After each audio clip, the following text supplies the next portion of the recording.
Thank you very much. It's a great honor to be with President Duque of Colombia. We've been working very closely, and it's so nice to meet your wife, First Lady, and you have a brilliant reputation. Thank you for coming. We very much appreciate it. I think, Melania, you're both going to have lunch afterwards and get to know each other. We are, and I'm sure we're going to enjoy it. I know you're going to enjoy it. Thank you. Thank you so much. We're working on many things together. Eradication of drugs in Colombia and outside of Colombia, and obviously Venezuela, the military, so many different elements, including trade.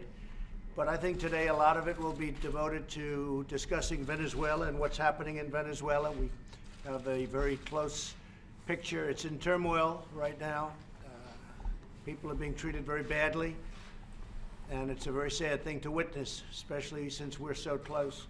We fight all over the world, and then you look at what happens right at our front door. So I don't like seeing it. I'm not happy about it. Let's see how it all ends up. But the president's been very helpful. A lot of people from Venezuela have gone to Colombia, and you're treating them well. We're sending a lot of supplies because in many cases these people are starving or close to starving.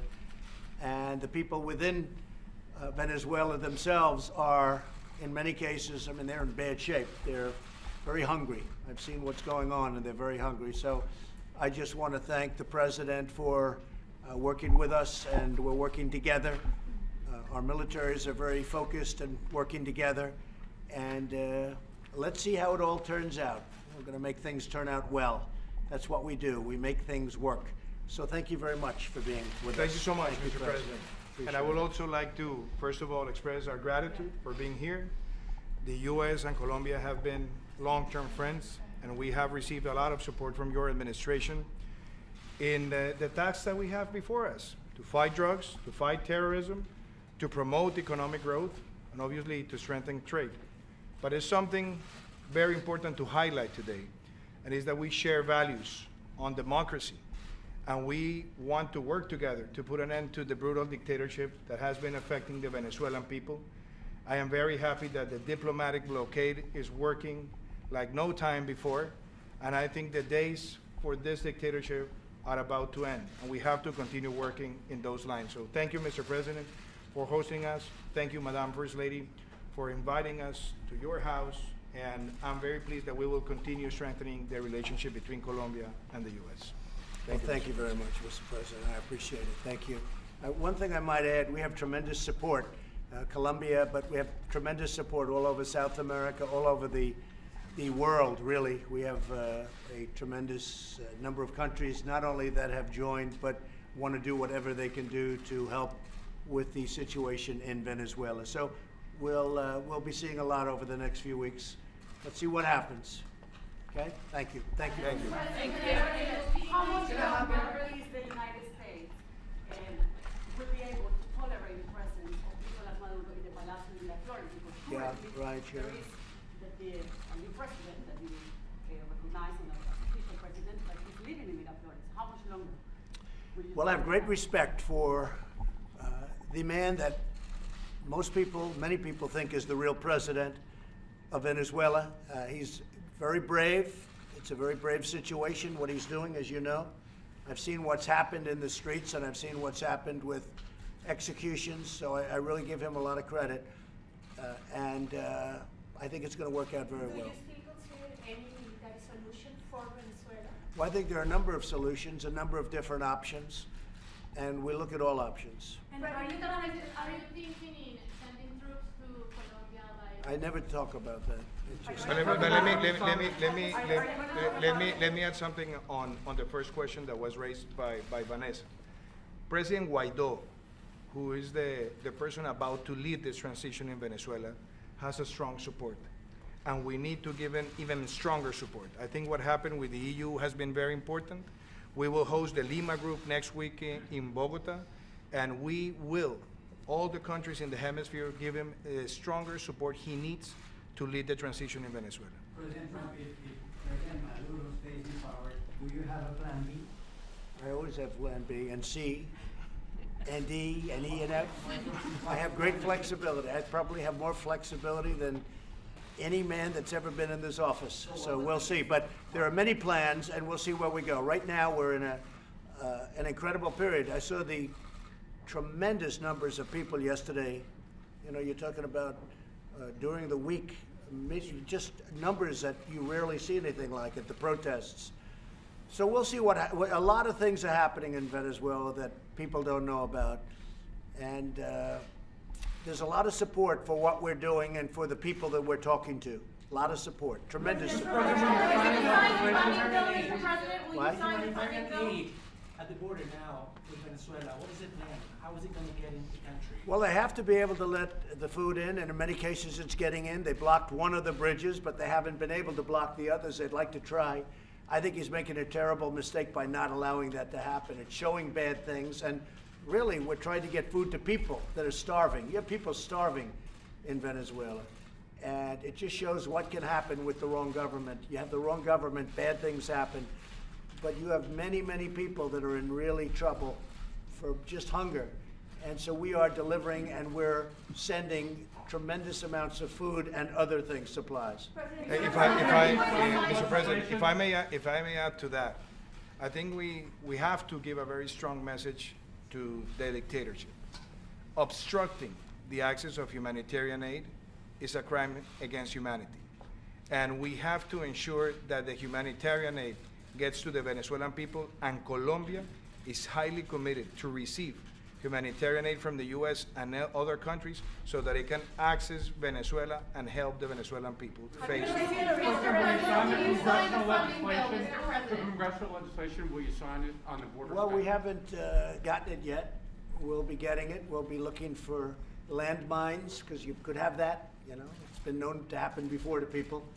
But we have not gotten it yet. It'll be sent to us at some point, and we'll take a very serious look at it. We have a lot of things happening right now. We're building a lot of wall right now with money that we already have.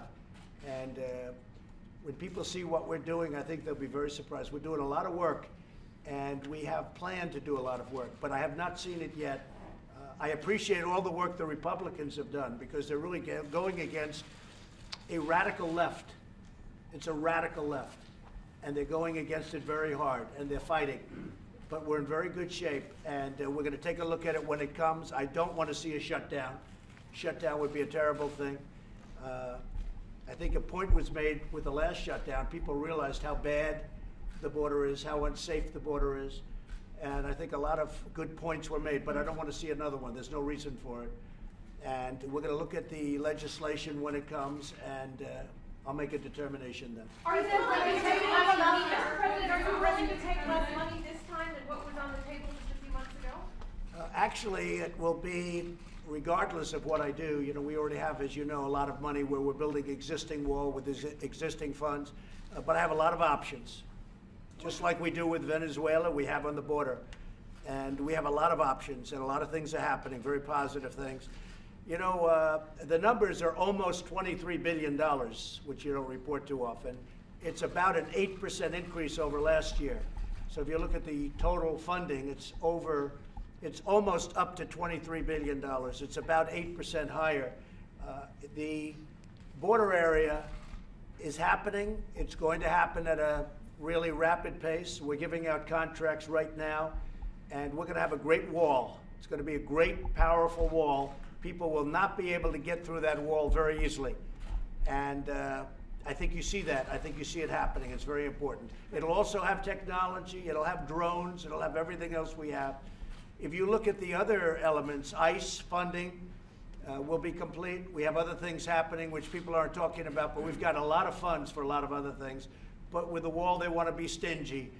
But we have options that most people don't really understand. Are you considering sending 5,000 troops to Colombia? You'll see.